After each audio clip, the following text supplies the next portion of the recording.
okujjako bajjukiza 40 days ziweddeko naye okunoonya Mukama tekunaba kugwako. Oliaga twamunoonyeza katwebake ayagala abo abamwagala abanyiikira okumunoonya bagenda mulaba ate bwe bamulaba bavaayo n'obugagga n'ekitiibwa. Kyabadde kyentawuli kyabadde kijjobe kwabadde kunyumirwa eri ku Fojum anti nga bamaliriza ennaku 40 ez'okusaba n'okusiiba n'okwegayirira Mukama Katonda era nga babadde wamu. Yes, nabagamba bulungi nembagamba nti olugendo lwo balutandikanga ennaku z'omwezi lumu omwezi ogw'E11 oba Novemba era nga bamaliriza ennaku z'omwezi 10 omwezi ogwa Desemba jeze ennaku 40 bazimaliriza bulungi nnyo era nga obalaba babadde banyumirwa babadde beegayira Katonda babadde mu kwesiima babadde balabanga yes olugendo bakoze ki baluwangudde nate olw'okubeera mu maaso ga Katonda kubanga Katonda babanoonya Mukama mujjukire tulinga olusozi Sayuuni so munnange byebyo ebyabaddeyo boboka babadde bulungi nnyo pasita bwe yabadde abawa era nga pasita yakyekwatiddemu ekyokubanga asabinga abaana ba Mukama byabadde byakunyumira kwegamba it was fun. Omanyi ffe eno gye tubeeranga outing yaffe bwe tugenda ku maaso ga Katonda ne tubeerako ne bannaffe abo baganda baffe mu mwoyo omanya nti yes naawe ohavinze fun. Ensi mujjukire twagivaako twagireka twagyenenya twagyegaana so eno ye wali outing yaffe kambawe mubeere nga mulaba buli ekyabaddeyo kwayazizaayo embye musumba yabawadde obubaka obunyuma kwegamba buli kimu ekyabaddeyo ebimu ku ebyo kambere nga mbibawa namwe mbeere nga mubirabako.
Bonsaba sikuwa bontansaba toyagala bonsaba sikola ntya ate bontansaba tokola otya.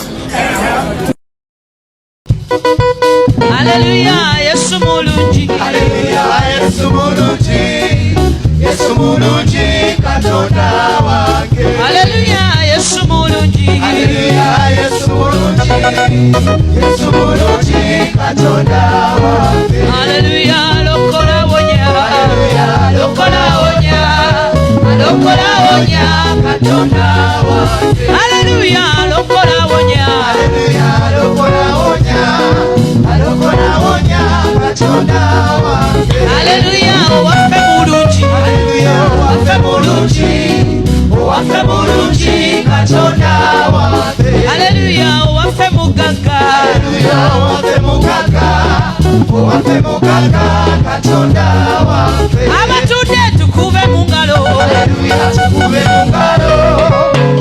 mu ngalo Katonda wange. Hallelujah tukube mu ngalo tukube mu ngalo Katonda wange. engalo ziba za Yesu.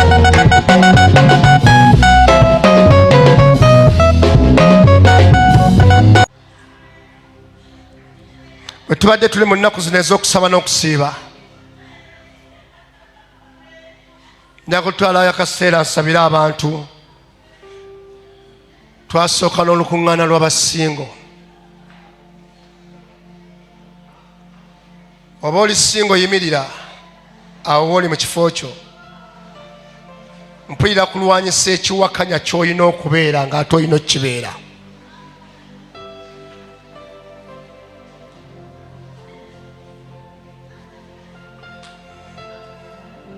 Mukama yakumanya olina okufumbirwa. Mukama yakumanya olina okufumbirwa. Mukama yakumanya olina okuwasa.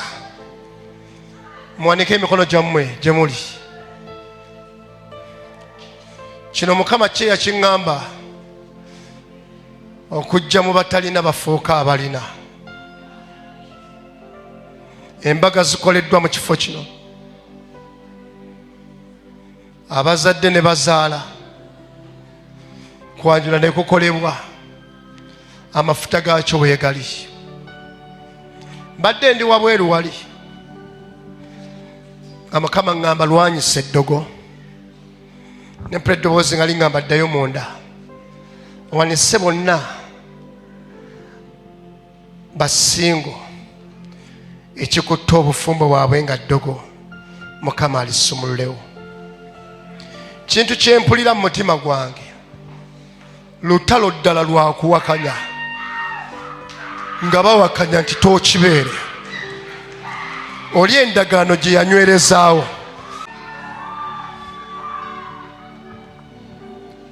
Ngambye Kuulu amafuta gaali gamusiigibwako dda, gamufukibwako dda, mukono gwa Mukama gwe gwavaayo. Abamu muli awo naye olutalo teluva ku mmwe, luva ku bamaama bammwe. Baalukutandikako ng'oli muto. Oli apanishinga alumya maama we naye yapanishinga muggwe omwana we. Obulumi bw'oyina ayagala butomere ne maama wo nga talaba bw'ofumbirwa. Njo ky'omuliro ekyo kibadde ku bulamu bwo. Kiwako omuliro kikuveeko. Muzimu gwa kawula ngwokya. Empeta y'emizimu njokya. Kye yakuzingako nkyokya. Buli kyonna kye yakwambaza nkyokya omuliro mu linnya ly'Omwana Katonda omulamu. Mpulira omuntu gwe ddogo baaliteeka ku bulamu bwo naye oli yali ayagala akulumya maama wo yabonerezaamu ggwe omwana. Kyokya omuliro kikutta olwaleero. Kirina okutta olwaleero. Waliwo omulala nga gwe kyakugaana ebirala byonna bitambula kiziyiza mbaga yokka. Gwe olutalo kiruyina ku mbaga yokka. Bwe bajja bwe bati bwe babanga abatuuka ku mbaga we kirwanira. Nkyokya omuliro naawe olwaleero. Amafuta ga Katonda ge tugendako ddala Mukama akugulirewo oluggi. Abali wabweru we muyambe abantu ba Mukama. Gamba Yesu. Mukoowole gamba Yesu. Njagala omwami wange. Njagala omukyala wange. Njagala okwanjula kwange. Njagala embaga yange. Omuntu omutuufu abeerewo olwaleero. Kitandika kaakati. Kankusabire wanika emikono gy'Omukama nkwebaza olwaleero. Okikola olwaleero Mukama. Ebyatuteekebwako ng'ebibonerezo bikoma olwaleero. Ebyatusibibwako byonna bikoma olwaleero.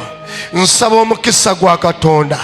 Nsaba obulungi bwa Mukama bulabisibwe ku buli kinnoomu mu linnya lya Kitaffe. Afune omubeezi we Mukama.